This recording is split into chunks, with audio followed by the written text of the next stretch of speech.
Millionaire catches black maid protecting his sick father from his fiancée. What happens next? The morning sun barely touched the windows of the grand estate when Amelia Johnson first stepped through the servants' entrance of the Whitmore mansion in Boston. Her hands shook slightly as she adjusted her simple black dress and white apron.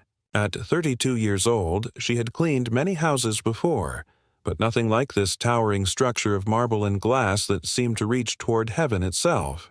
The story that would unfold here, the story of the millionaire catches black maid protecting his sick father from his fiancée, what happens next, was something nobody in that wealthy neighborhood would ever forget. Amelia had grown up in the roughest part of Detroit, raised by her grandmother after her parents died in a car accident when she was just 8 years old. Her grandmother, a woman who cleaned offices at night to put food on the table, taught her that dignity wasn't something money could buy or take away.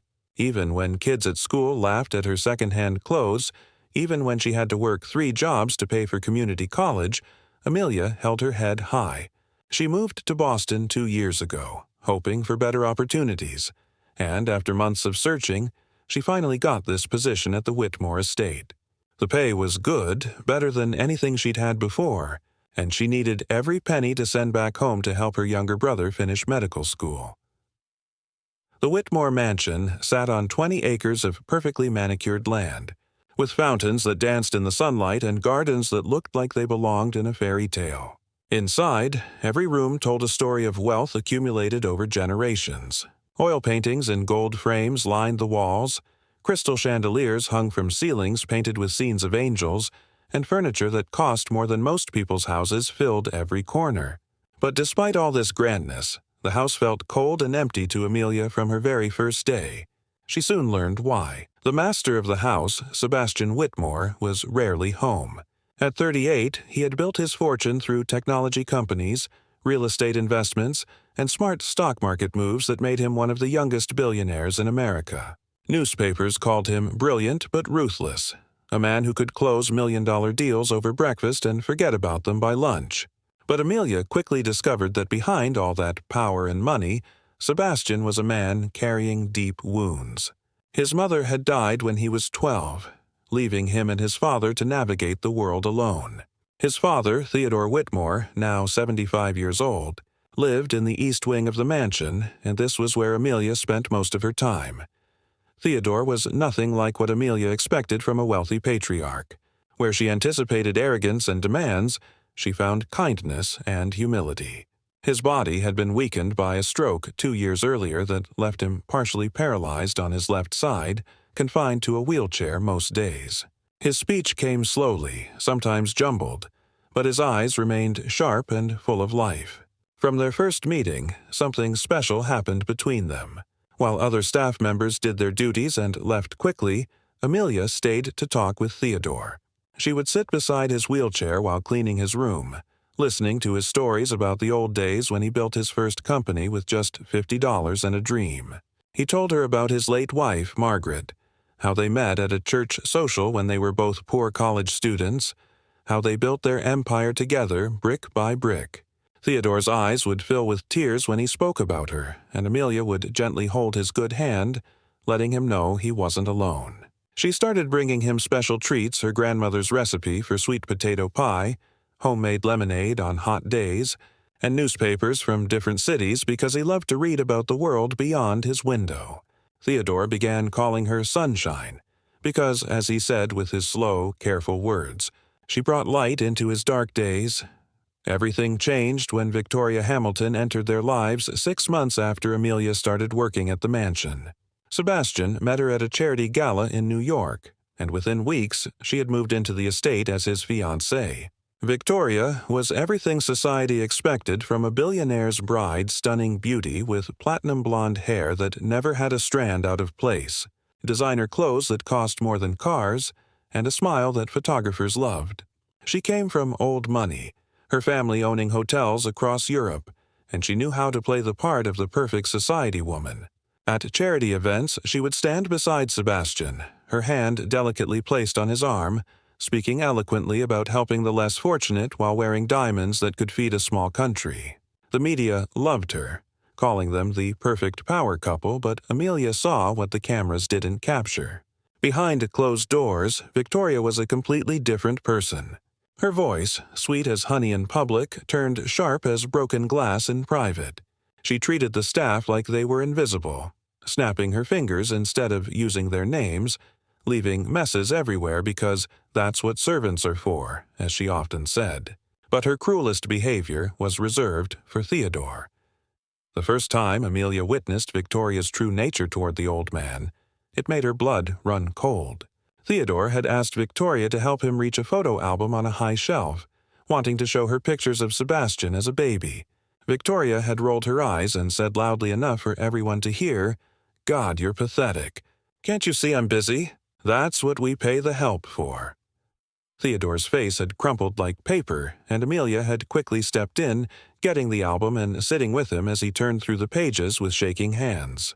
From that day forward, Amelia watched Victoria more carefully. She noticed how Victoria would accidentally move Theodore's wheelchair to uncomfortable positions when no one was looking. How she would forget to give him his heart medication, claiming she thought someone else had done it. How she would speak on the phone to her friends, laughing about the dying old fool who was standing between her and complete control of the Whitmore fortune. Each incident made Amelia's concern grow stronger, but she knew speaking up could cost her the job she desperately needed. She was just a maid, and Victoria was about to become Mrs. Whitmore. Who would believe her? The situation escalated during a week when Sebastian had to fly to Tokyo for urgent business meetings. He had been gone for 3 days when Amelia arrived for her morning shift to find Theodore hadn't touched his breakfast. She found him in his room, pale and trembling, his medication scattered across the floor. "She did it on purpose," he whispered to Amelia, his good hand gripping hers tightly. "She knocked them over and wouldn't let me call for help. Said I needed to learn to do things myself." Amelia's heart burned with anger, but she kept her voice calm as she helped him take his pills and cleaned up the mess. That evening she decided to stay late, hiding in the supply closet near Theodore's room. Around midnight, she heard footsteps and Victoria's voice on the phone. "Yes, Mother, everything is going according to plan. The old man grows weaker every day. Once Sebastian and I are married next month, I'll have power of attorney over everything. We can put Theodore in the cheapest nursing home we can find, one of those places where they forget to check on patients. Sebastian will be too busy with work to visit often, and within a year, maybe less, our problem will solve itself." Amelia covered her mouth to stop herself from gasping. Victoria continued, "The prenuptial agreement has a clause if anything happens to Theodore after we're married, Sebastian inherits everything immediately, and as his wife, I'll have access to it all. $20 billion, Mother. Can you imagine?" The next morning, Amelia wrestled with what to do. She had no proof, just overheard conversations and witnessed cruelties. She tried calling Sebastian's office, but his secretary said he couldn't be disturbed during international negotiations. She thought about going to the police, but what would she say? That a rich woman was mean to her future father-in-law. They would laugh her out of the station. But fate has a way of forcing decisions. 2 nights later, Amelia had just finished cleaning the kitchen when she heard a crash from Theodore's room. She ran upstairs to find Victoria standing over Theodore, who had fallen from his wheelchair onto the hard floor. His face was twisted in pain, and a bruise was already forming on his cheek. "Oh, Amelia," Victoria said with fake concern. "Poor Theodore tried to get up by himself and fell. So stubborn, aren't you, old man?" But Amelia saw the truth. Theodore's emergency call button had been moved across the room, far from his reach, and there were red marks on his wrists as if someone had grabbed him roughly. "We need to call an ambulance," Amelia said firmly. "Don't be dramatic," Victoria snapped. "He's fine. Just help me get him back in the chair, and don't mention this to Sebastian. We wouldn't want to worry him over nothing." But Amelia had reached her breaking point. She pulled out her phone and dialed 911, ignoring Victoria's protests. As they waited for the ambulance, she stayed by Theodore's side, holding his hand and whispering that everything would be all right. At the hospital, the doctors confirmed Theodore had a fractured rib and severe bruising. They asked questions about how it happened, and Victoria spun her story about him falling while trying to walk alone. But one young doctor, Dr. Martinez, pulled Amelia aside. "I've seen injuries like this before," he said quietly. "The pattern of bruising suggests he was pushed, not that he fell. Has Mr. Whitmore shown signs of abuse?" Amelia's eyes filled with tears as she finally told someone everything she had witnessed. Dr. Martinez listened carefully, then said, "We need to document this. Elder abuse is a serious crime, but we need evidence." He gave Amelia his card and told her to document everything she saw with dates and times. That night, Amelia made a decision that would change everything. She used her small savings to buy a tiny recording device, which she hid in Theodore's room among the books on his shelf. She knew she was risking not just her job, but potentially legal trouble. But Theodore's life was more important than her fears. For the next 3 days, she carried on as normal, cleaning and caring for Theodore while Victoria continued her cruel games. The recording device captured everything: Victoria's threats, her rough handling of Theodore when she thought they were alone, her phone calls planning his eventual disposal. On the 4th day, Sebastian returned from Tokyo earlier than expected. He looked exhausted, his usually perfect suit wrinkled, his face drawn with stress from difficult negotiations. Amelia knew this was her chance. As he headed to his study, she knocked on the door. "Mr. Whitmore, I need to speak with you urgently about your father." Sebastian barely looked up from his laptop. "Not now, Amelia. Whatever it is can wait until morning." But Amelia stood her ground. "Sir, it can't wait. Your father is in danger." That got his attention. His eyes snapped up to meet hers. "What are you talking about?" Taking a deep breath, Amelia told him everything. At first, Sebastian's face showed disbelief, then anger, but she wasn't sure if it was directed at Victoria or at her for making such accusations. "These are serious allegations," he said coldly. "Do you have any proof, or are you just trying to cause trouble?" Without a word, Amelia pulled out her phone and played one of the recordings. Victoria's voice filled the room, cruel and calculating, talking about putting Theodore in a cheap nursing home to die. The color drained from Sebastian's face as he listened to his fiancée planning his father's demise. "There's more," Amelia said quietly, showing him photos she had taken of Theodore's bruises, the medication scattered on the floor, the emergency button moved out of reach. Sebastian stood abruptly, his chair falling backward. Without a word, he strode out of the study and up the stairs to the master bedroom where Victoria was preparing for a charity gala. Amelia followed at a distance, her heart pounding. She heard voices rising, Victoria's shrill denials, Sebastian's deep voice growing louder with rage. Then Victoria emerged, her perfect face twisted with fury, mascara running down her cheeks. "You!" she screamed at Amelia. "You little nobody! You've ruined everything!" She raised her hand as if to strike Amelia, but Sebastian caught her wrist. "Don't you dare," he said, his voice deadly quiet. "Get out of my house, now." Victoria tried to plead, tried to lie, even tried to seduce him, but Sebastian was done. He called his security team and had them escort her out, still in her evening gown, her designer bags thrown out after her. As her car pulled away, she screamed threats about lawsuits and revenge, but Sebastian had already called his lawyers. Within hours, a restraining order was in place and the engagement was officially over. The prenuptial agreement she had been counting on became worthless paper. Her dreams of billions disappeared into the night along with her. But the story didn't end with Victoria's departure. Sebastian sat with his father that night, tears streaming down his face as he apologized for being blind to what was happening. Theodore, weak but alert, patted his son's hand with his good arm. "Not your fault," he said slowly. "Love makes us blind sometimes. But Amelia, she saw. She saved me." Sebastian turned to Amelia, who stood quietly in the doorway. "Why?" he asked. "Why did you risk everything for my father? You could have lost your job, faced legal troubles for that recording. Why?" Amelia stepped forward, her voice steady and clear. "Because, Mr. Whitmore, your father isn't just a rich old man to me. He's a human being who deserves dignity and respect. He reminds me of my grandmother, who raised me with love despite having nothing. Money doesn't make someone worthy of protection. Their humanity does. I couldn't stand by and watch someone hurt him, not when I had the power to stop it." Sebastian stood and did something that shocked everyone. He hugged Amelia. Not a formal, quick embrace, but a real hug, full of gratitude and emotion. "Thank you," he whispered. "Thank you for seeing what I was too busy to notice. Thank you for caring when you didn't have to. Thank you for saving my father." In the weeks that followed, changes swept through the Whitmore mansion like fresh air after a storm.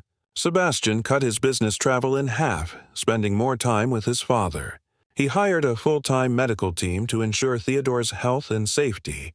But the biggest change was in how he treated his staff, especially Amelia. He tripled her salary and offered her a new position not as a maid, but as Theodore's personal companion and care coordinator. "I want someone I trust completely looking after my father," he explained. "Someone who sees him as a person, not just a patient or a burden." Amelia accepted, and her new role transformed both their lives. She organized activities for Theodore, bringing in music therapists, setting up video calls with his old friends, and even arranging for him to teach business classes via video to local college students, which gave him purpose and joy. The mansion, once cold and empty, filled with laughter and warmth. Sebastian began joining them for dinner, listening to his father's stories, sharing his own challenges and victories. The three of them became an unlikely family, bound not by blood but by mutual respect and care. But Victoria wasn't finished. 3 months after her expulsion, she attempted her final revenge. She had been secretly recording conversations during her time in the mansion and tried to sell a tell-all story to tabloids, painting Sebastian as abusive and Theodore as senile. She claimed Amelia had manipulated them both, suggesting inappropriate relationships and financial exploitation. For a brief moment, the media storm threatened to destroy everything.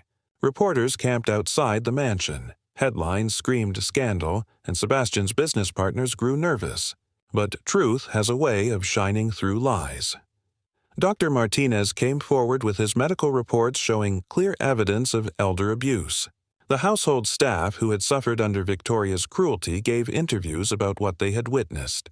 Most powerfully, Theodore himself, with Amelia's support, gave a press conference. Speaking slowly but clearly, he told the world about Victoria's abuse and Amelia's courage. "This woman," he said, pointing to Amelia, "saved my life. Not because she wanted money or fame, but because she has something my son's ex-fiancée never had: a heart." The truth destroyed Victoria's credibility. She faced charges for elder abuse, and her family's reputation crumbled. The hotels they owned lost customers, and within a year, they had to sell most of their properties. Victoria herself fled to Europe, where she lived in exile from the high society that had once embraced her. A year passed, and on a warm spring afternoon, Theodore sat in the garden watching his son and Amelia plan his 77th birthday party. Something had been growing between them, something neither had expected. It started with shared concern for Theodore, grew through late-night conversations about life and dreams, and blossomed into something deeper. Sebastian had learned to see beyond surface beauty to the genuine goodness that really mattered. Amelia had learned that not all wealthy people were heartless, that some, like Sebastian, just needed. Reminding of what truly mattered in life. "You know," Theodore said to them one day, his speech much improved through therapy, "I've been thinking about that whole terrible experience with Victoria. It was a blessing in disguise." Sebastian looked surprised. "How could you say that, Dad? She hurt you." Theodore smiled, reaching for both their hands. "Because without it, you two would never have found each other, and I would never have gained a daughter." He looked at Amelia with eyes full of love. "You gave me back my dignity, my safety, and my son. You showed us that real worth isn't measured in bank accounts but in courage and kindness." The following Christmas, the Whitmore mansion hosted a different kind of celebration. Instead of the usual gathering of society's elite, it was filled with Amelia's family from Detroit, including her brother who had just graduated from medical school thanks to the scholarship Sebastian had secretly established. Theodore, stronger now and able to walk short distances with a cane, stood as Sebastian's best man. As for the bride, Amelia wore her grandmother's pearl necklace with her designer dress. a symbol of where she came from and where she was going. The media tried to spin it as a Cinderella story, but those who knew them understood it was something deeper. It was a story about looking beyond appearances, about the courage to stand up for what's right even when you have everything to lose. It was about how sometimes the people society overlooks, the maid, the elderly, the ones without power, are the ones with the greatest strength. In his wedding speech, Sebastian said something that hushed the entire room. "I spent my life building empires and counting millions, but I was poor in the ways that mattered. Amelia taught me that real wealth is measured in the love we give and the people we protect. She saved my father, but more than that, she saved me from becoming someone who valued money over humanity." 5 years later, the Whitmore Foundation, run by Amelia, had become one of the largest organizations fighting elder abuse in America. They had helped prosecute hundreds of cases, established safe homes for abused elderly, and changed laws to protect the vulnerable. Theodore, now 80, served as the foundation's honorary chairman, his story inspiring others to speak up. He lived to see his first grandchild, a little girl named Margaret after his late wife, who had Amelia's fierce spirit and Sebastian's determined eyes. The mansion that had once echoed with loneliness now rang with children's laughter, family, dinners, and the steady rhythm of a life built on real values. The staff were treated like family, paid well above standard wages, and their children received college scholarships. The cold marble halls had been transformed into a warm home where everyone, regardless of their position, was valued and respected. Amelia often stood in the garden where she first met Theodore, watching her children play while their grandfather told them stories. She thought about her grandmother's words about standing tall regardless of what the world thought. She had stood tall when it mattered most, and in doing so, had changed not just her own life, but the lives of everyone around her. The story of the millionaire catches Black Maid, protecting his sick father from his fiancée. What Happens Next became legend in Boston society, told and retold as a reminder that true character is revealed not in our words, but in our actions, when we think no one is watching. Business schools taught it as a case study in ethical leadership. Nursing homes used it to train staff about recognizing abuse. But most importantly, it gave courage to countless people in similar situations to speak up, to act, to protect those who couldn't protect themselves. Sebastian never forgot the lesson Amelia taught him. In board meetings, he would often say, "The true measure of a company isn't its profit margin, but how it treats its most vulnerable stakeholders." He restructured his businesses to prioritize employee welfare, established daycare centers in all his offices, and created retirement programs that ensured dignity for aging workers.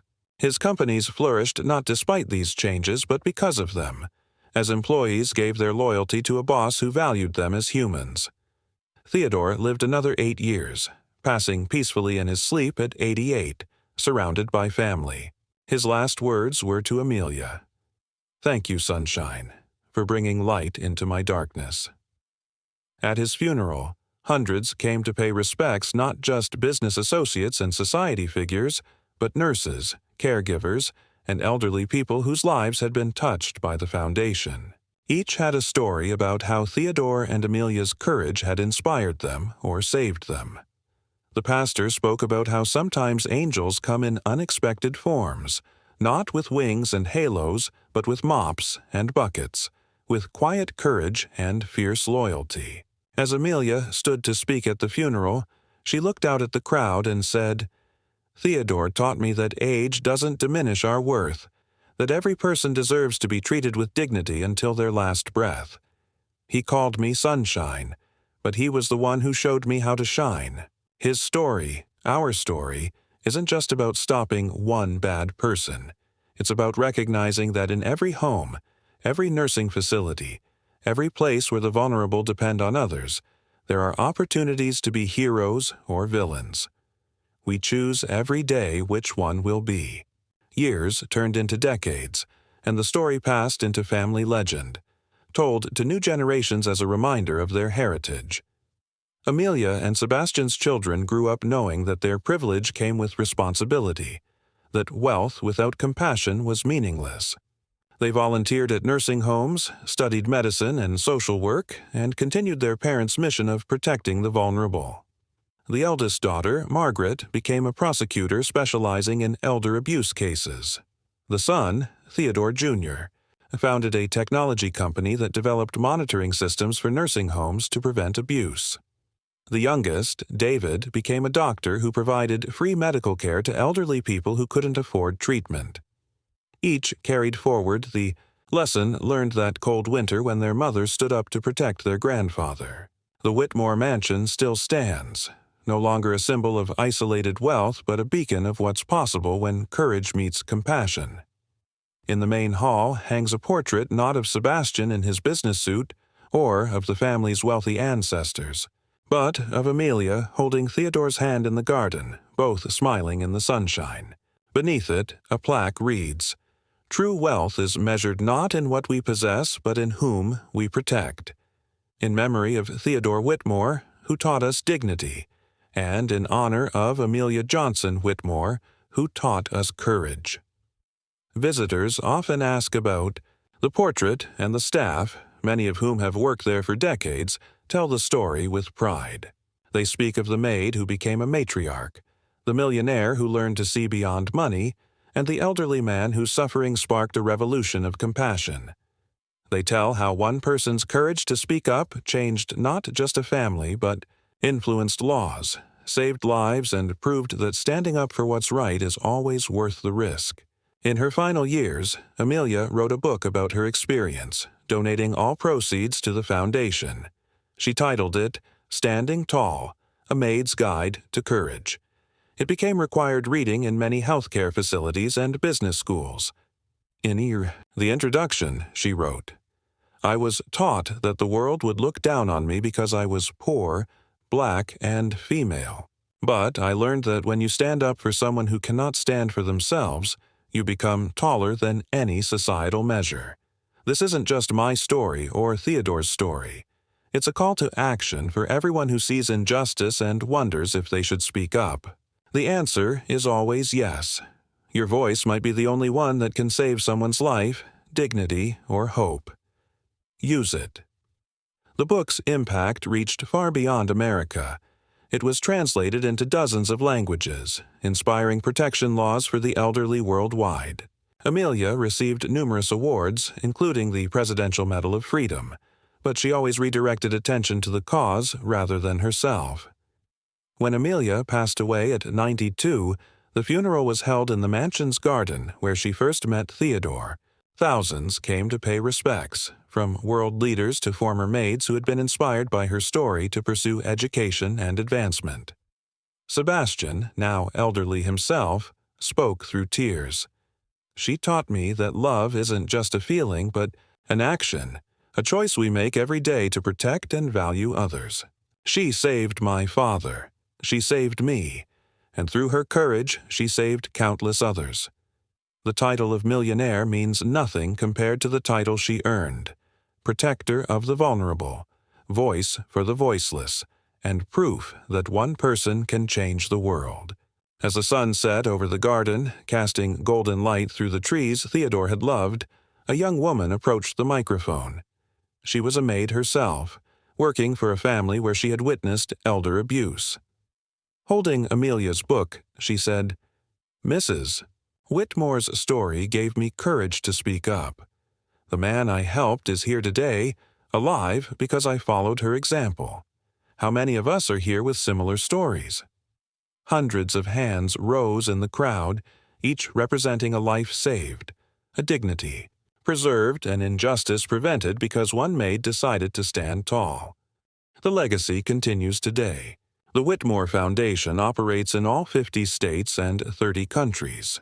The mansion has been converted into a training center where caregivers learn not just medical skills, but the ethical courage Amelia embodied.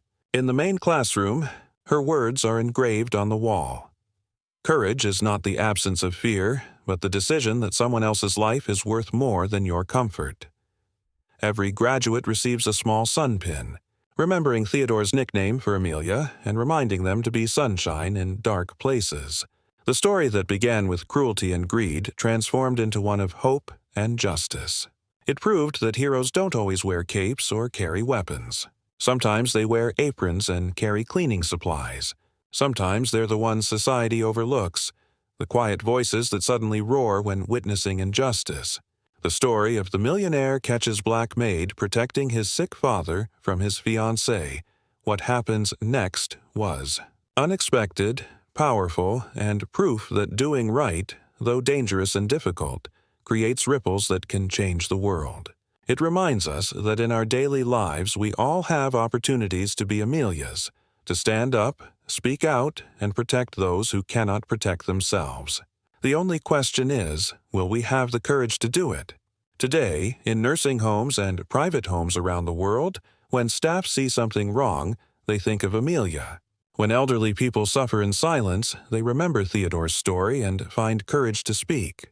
When wealthy families hire caregivers, they remember Sebastian's blindness and pay closer attention. The story has saved countless lives, not through medicine or money, but through the simple, powerful act of inspiring courage in ordinary people. It proved that sometimes the smallest voice can create the loudest echo, that the person with the least power can become the most powerful force for change. Amelia Johnson, who started as a maid afraid of losing her job, became a symbol of courage whose influence will outlive monuments and wealth. She proved that true worth isn't measured in dollars but in the lives we touch, the vulnerable we protect, and the courage we show when it matters most. Her story continues to inspire new generations to stand tall, speak truth, and never forget that every person, regardless of age, race, or status, deserves dignity, respect, and protection.